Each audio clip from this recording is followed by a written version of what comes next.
The community is demanding answers tonight as police try to track down the shooters involved in a gunfight that wounded 6 people, including 2 children. It was a sidewalk execution in Brooklyn, and a restaurant surveillance camera caught it all on tape.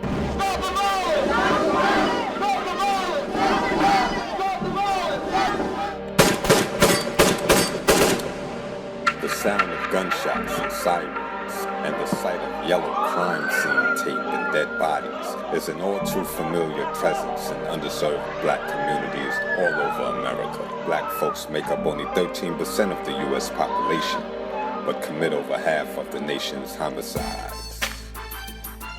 My name is Samson Styles, and I'm currently an award-winning journalist, writer, and correspondent.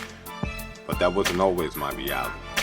And like many from deprived neighborhoods, I have an ugly past filled with felony convictions and violence. I've done 7 years in prison and have been shot multiple times. And this is 11-year-old Christopher Underwood. He's the same age I was when I first started my used-to-be life of crime. But unlike me, Christopher is on the right track. His 14-year-old brother, killed Christopher, was executed in June of 2012. Christopher is filled with anger and grief because of his brother's murder. His mother is familiar with my past of being both a victim and perpetrator of gun violence. So she suggested that Christopher talk to me. I used my own life experience to give insight to the factors that causes gun violence to permeate. Poverty. There's nothing more violent than economic oppression and unemployment and poverty. The lack of positive role models. How many people we got to look up to and say, I don't want to hustle. I want to be like such and such.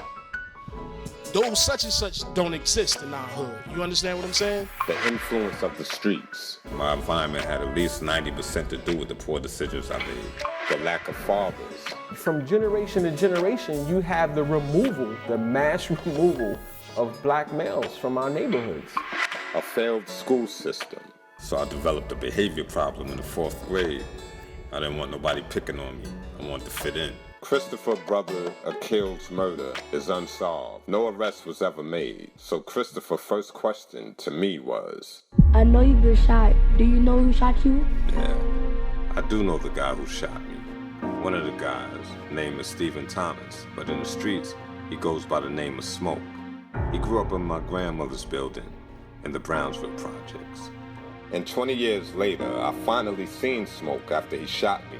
And instead of us continuing the beef, we decided to team up and share our story of forgiveness and reconciliation at juvenile facilities, schools, and alternatives to incarceration programs to help prevent the kids from killing each other.